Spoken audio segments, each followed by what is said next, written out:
From the Weather NorCal Command Center, this is your morning update. American Door Company has been family-owned and operated for over 29 years, supplying Northern California with quality garage doors, garage door openers, and installed with the best service you'd expect from a locally owned company. We serve all of Northern California from Willows all the way up to the Oregon state line. Give us a call today. Well, good morning, everyone. I want to thank everyone for sending in their storm photos. Definitely interesting to see what we've got going on out there. So let's show you some of those images. This is out at the Soames Bar area at approximately 2,200 feet. This is courtesy of Missy Rickwalt. You can kind of see a bit of that slushy snow that we saw out there at about 2,200 feet. So yeah, those snow levels did drop. Take a look at this. Of course, many of you were experiencing very strong winds. We saw power outages. This is what it looked like at Bella Vista, courtesy of Tim Moore. Hopefully he was in a safe location, pulled over. Please make sure you're in a safe situation before you start thinking about sending those photos or even taking photos. But take a look at that. Of course, looks like that tree and a branch down in the road, causing, of course, a hazard there. Take a look at West Redding. This is looking down into the valley. You can see a beautiful rainbow. So some of the good that came out of this storm, absolutely gorgeous. Thank you to Colin for sending in that photo. And this is an interesting photo sent to us by Tam. Now these are for, this kind of the general term is a wave cloud. Think about the ripples in the water. See how it does this, right? So you think about kind of the opposite. So you're looking up at those ripples. Rising air creates clouds. Sinking air doesn't create clouds. So where you have that up part is where you have the cloud. Where you have the down sinking air is where you don't have the clouds. So that's kind of the space between the clouds there. Very interesting. Thank you, Tam, for sending in that photo. Hey, by the way, if you want to share your storm photos and see them on these broadcasts, or even if you want to see them on Coffee with Kruger, because you'll see these photos on Coffee with Kruger as well, you can send them through the app. That's the easiest way for me to share these photos with you. So and that's really, quite honestly, a very easy way for you to share as well. You can do it from your iPhone or your Android device. It's a free app. So all you have to do is just search for Weather NorCal in your app store and you're good to go. All right, here's a look at your weather headlines. Chance for thunderstorms today, pretty much through the weekend, including the valley. It's mainly going to be the coast and the valley. And the coast will have the best chances for thunderstorms, by the way. Heavy rain, snow, and even those gusty winds are still in the forecast. Although I'll say this, the strongest winds are behind us. That first push of that cold front yesterday morning, those were the strongest winds. Now we have gusty winds at times over the next few days, just not as bad as it was yesterday. Travel delays through the weekend with rain and snow along with that cooler temperatures continuing into next week. All right, so let's take a look at your planner for today. Could see some thunderstorms in the valley. Siskiyou, Modoc County, overcast skies, snow showers. Take you to the eastern mountains, snow showers there as well. All right, we take you for Friday.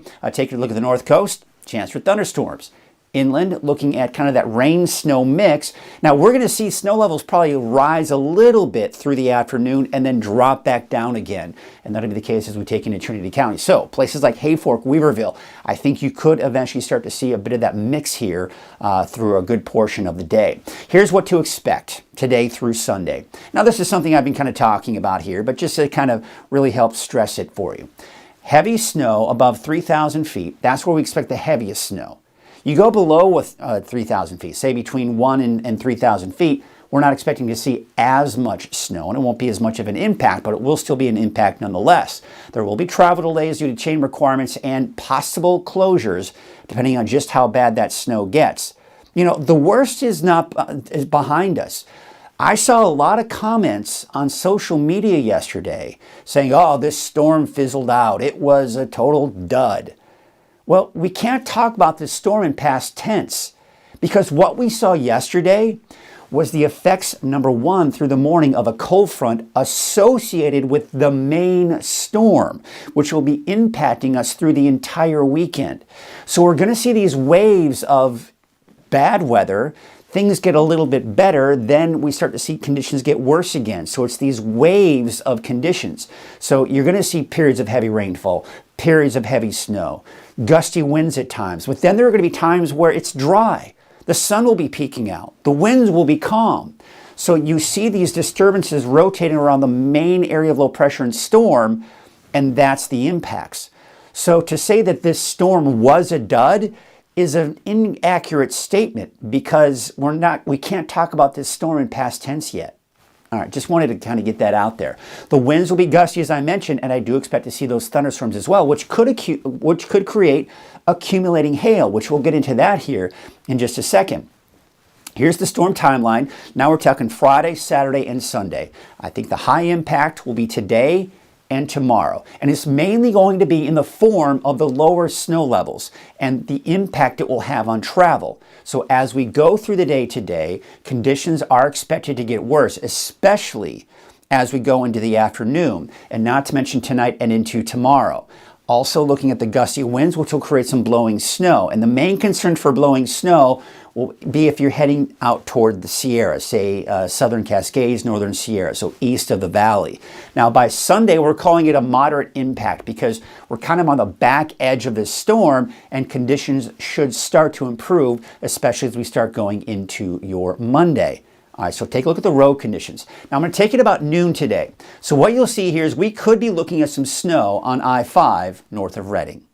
At this point, it doesn't look terribly heavy, but it could create chain requirements on I-5, something to think about. But take a look at Highway 299 west of Reading. Here's Buckhorn Summit. Doesn't look that bad. Then we take you west. We're getting that snow really close to the highway there. So there could be a bit of a mix at this point midday. As I was mentioning, what I'm seeing happening today is snow levels are starting off fairly low. They should rise a little bit through the first part of the day. Then as we go into the afternoon and into the evening hours, here we are at 5 p.m. We're still seeing that potential for snow on I-5, but look at this. We're seeing heavier snow in Trinity County. That's going to create problems on Scott Mountain Pass, by the way, and Highway 3. But look at, again, on Highway 299, mainly in the form of rain. So really, if you take it easy, it shouldn't be too bad. But then as we go into tonight, now you can see that snow is coming in. All right, so really I think the biggest impact travel-wise is going to be this evening and tonight. And you can see, look at all that heavy snow off to the east, the blowing snow as well. All right, and then of course we go into Saturday morning. We're still looking at a lot of snow. Highway 299, I-5. So as you're waking up Saturday morning, most likely we'll be dealing with some of that snow out there as well in those lower elevations. So, you know, there's a very good chance, and one of the things that I do want to remember is that I'm also going to be doing a special edition of Coffee with Kruger Saturday morning to address what the potential could be here as we go into Saturday morning. All right, here's kind of a look at the overall storm impacts for today. So you look at Highway 299, look at that. I mean, you've got all this red and orange, which is moderate to major. I mean, just hugging the highway. So, I mean, if we get some of that onto the highway, especially some of those higher mountain passes, say around Buckhorn Summit, Oregon Mountain, Berry Summit, right? Some of those areas today could see some impacts. But it's, again, the biggest impact will be tonight. There's I-5. You're seeing kind of getting in that red and orange. That's the moderate to major again. And of course, look at that. I mean, you head east, you're getting into the extreme category here for today. All right, so now we take you into tomorrow. You'll notice we're seeing less orange and red and even purple on the map. So conditions are, you can't really say they're improving a whole lot because you can see in I-5 here, we're getting in that minor to moderate category. We are in that moderate category here for Highway 299. There's Buckhorn Summit. It's in the moderate category, right? So again, we cannot let our guards down, even though we're seeing the colors, the extreme colors, kind of getting off of the map. And then as we go into your Sunday, here's Sunday, again, we're seeing things improving slightly, but you still need to proceed with caution because there could still be some chain requirements, even on I-5, even on Highway 299 west of I-5. All right, so it's going to be one of those situations where, you know, again, it's not recommended that you travel because it's just the safest thing to do if you don't have to be anywhere. But for the next several days, it's very important if you need to be out and about that you check the latest road conditions. When I say out and about, if you have to travel in those mountains, if you're going into elevations above 2,000 feet, you're definitely going to want to make sure you check those chain requirements. Big area of low pressure. This is the storm, okay? Right here. See the area of low pressure? This is the storm, all right here. So to say the storm was a dud, That doesn't look like a dud to me, that's for sure. So this area of low pressure, what it's doing is, what happens is this, and I'm going to show you, kind of help to illustrate this a little bit better. There's the center of the area of low pressure. You saw the clouds kind of spinning around that low pressure, right? So you have this flow around the area of low pressure. You have the jet stream right here. So what happens is, in that flow of that low pressure system, you have other, I guess you could call them mini storms if you want. They're these disturbances that rotate around the area of low pressure, and these disturbances are what really help to squeeze out the moisture and give us, remember I was talking about how the weather will get bad and then it'll get better and then it'll get bad? Well, you get the better weather and then you see these disturbances come on in, and then the weather starts to deteriorate. We start to see the heavier rainfall, the heavier wind, the stronger wind, the heavier snow, right? So these disturbances rotate around it. So we're in that perfect location of that flow to really see some of those disturbances come on through. Then we go into Saturday. We're still well within that flow. We'll see these disturbances come on in, and that will continue to bring us more rain, snow, thunderstorms, and of course winds. Now the winds, as I mentioned, the worst are behind us, but still gusty winds at times through the weekend. Now look at Sunday. We're beginning to see the area of low pressure break apart. It's not as strong now. So the storm system at this point is getting weaker. And that's why conditions should start to improve, but we're still going to be looking at rain, snow, and even breezy, borderline windy conditions here. Then by Monday, that's all pretty much out of here. And we're getting that flow coming in more from the north and west as we have high pressure at least trying to build in, but we do have more disturbances up to our north and west, which may impact our weather for parts of next week. All right, so that cooler air, that's still going to be in place. Temperatures may moderate a little bit early next week, but we're going to keep our temperatures most likely below normal into the extended range, at least through the middle of this month. So there's your chance for thunderstorms in the areas of green. That's today. We take into tomorrow. You'll notice it's mainly just for the coast and down to the south, but I still have a chance for thunderstorms even for pretty much everyone in the valley here for tomorrow again. Then we go into Sunday. Looks like the best chances for thunderstorms will be along the coast. All right, so let's take a look at Futurecast. Here we are at noon today. You see this? This is one of those disturbances. You see the line of thunderstorms that's developing in the valley. You see the heavy snowfall that's associated with it. This is when the weather is getting bad, right? And then you see a break behind it and things get better. But look at this. Here's the next disturbance coming on in. It's got another round of heavy rain, gusty winds, and heavy snow. This is 3 p.m. on Friday. That's today. That's hitting the coast.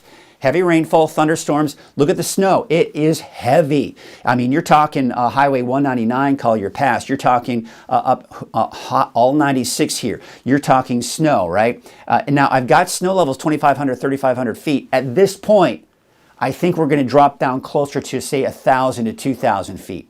But look at Redding, look at Red Bluff. Not much going on at this point, right? But this is all heading our way and will be here by the late afternoon, early evening. Now I've got snow levels around 1,500 to 2,500 feet. But again, it could be locally lower than that, maybe even down to 1,000 feet. But look at all that heavy snow. This is when we really start running into problems on those mountain highways again, right?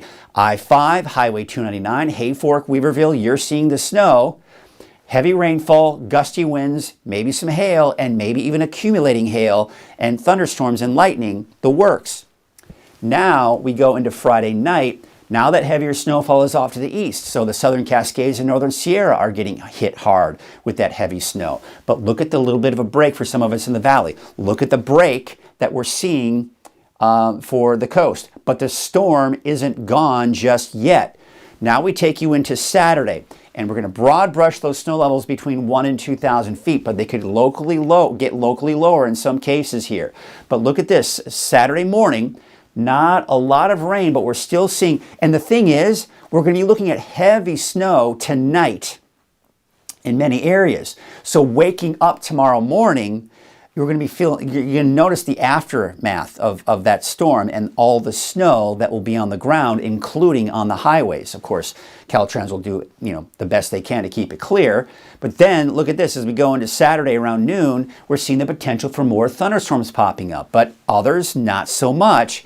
it'll be a bit of a break. It'll feel like a dud of a storm, right? But we still have all of this activity. Travel is going to be impacted throughout the day on Saturday with snow levels between 1 and 2,000 feet. It's going to create problems. Could see thunderstorms again for Saturday afternoon, but there you see a little bit of a break out along the coast. Now we take you into Sunday morning, through Sunday, through the first part of the day on Sunday, and there you can see another round of snow down to 1 to 2,000 feet.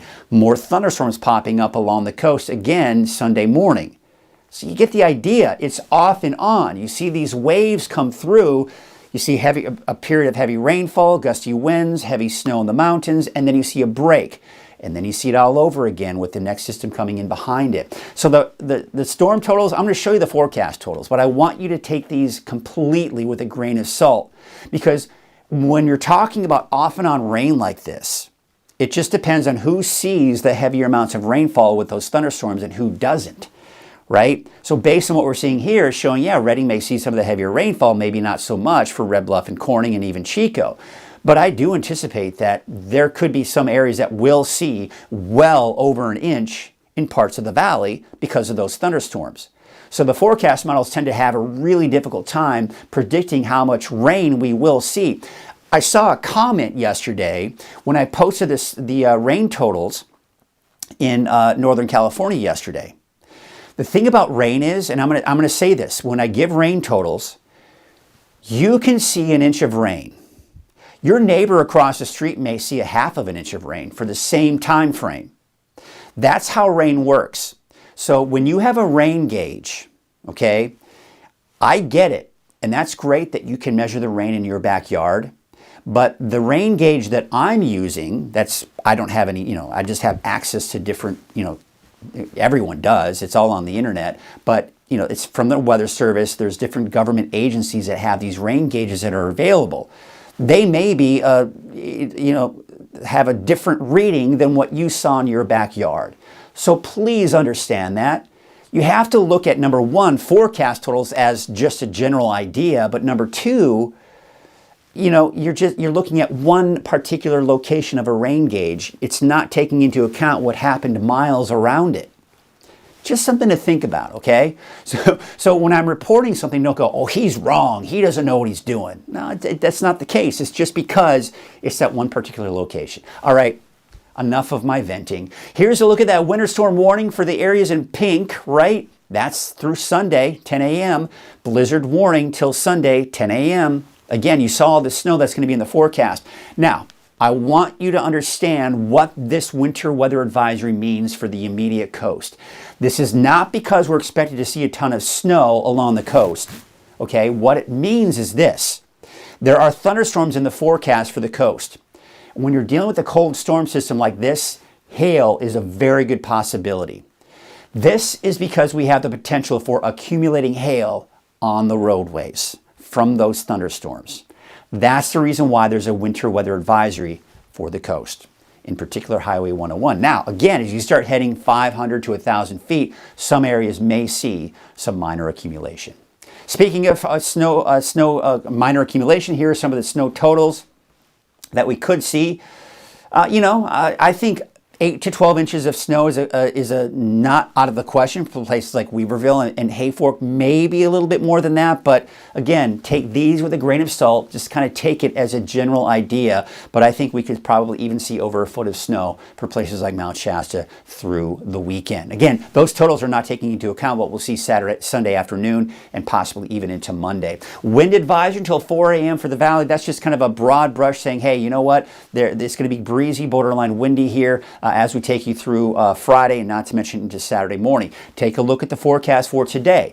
There are those gusts upwards of around 30, maybe even 40 miles per hour. So again, not as strong as yesterday, but still gusty nonetheless. You'll notice the winds kind of flapping blown in the wind. And then Saturday, you'll notice the wind's not as strong, but we'll call it breezy on Saturday. And Sunday, the winds are not completely gone. We'll still be looking at those breezy conditions even on your Sunday. All right, here's your long-range future Futurecast. There you can see the snow is still the case here, taking you through the day on Sunday. Now Monday, look at this. We're still seeing snow out there. So again, when you look at those snow totals, that's going to, we got to take into account that we've still got Sunday afternoon, and Monday could still be looking at some of that snow in the mountains. And then we go into your Tuesday, and we've got that chance for rain in there. And then, of course, as we go into Wednesday, Thursday, we've got these disturbances that'll be kind of coming in. The timing of all this, even on Monday, we're looking at the GFS forecast model, the American forecast model. It was showing that rain and snow on Monday, but the European forecast model, not so much. So again, it depends on which model you look at. Here's the above normal rainfall we do expect to see here, so still more rain in the long range. There are those wave heights. They're going to be high today, upwards of around 18 feet, but it does look like they drop slightly as we take you on into your Saturday. So as a result, the National Weather Service has issued a hazardous seas warning for today. You've got those winds coming in from the southwest at about 20 to 30 knots. All right, here is your Trinity County neighborhood forecast. Those temperatures in the low to mid 40s. And again, so Monday I've got the chance in there. But otherwise, we're going to be looking at off and on rain and snow all the way through the weekend. And then a better chance coming in Tuesday, and then maybe a chance going into Wednesday of next week. Here is a look at your North Coast neighborhood forecast.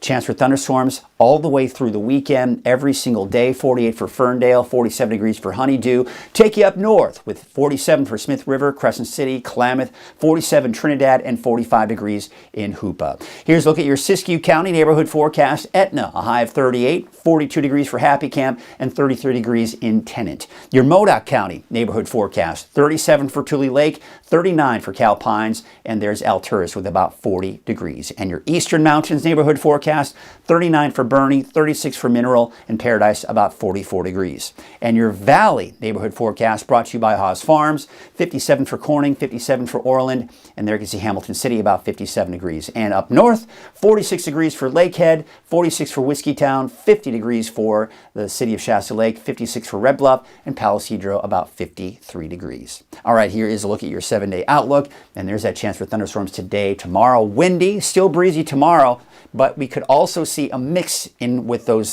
chances for showers and thunderstorms. Maybe another mix on Sunday. At this point, I'm still not anticipating accumulating snow in the valley.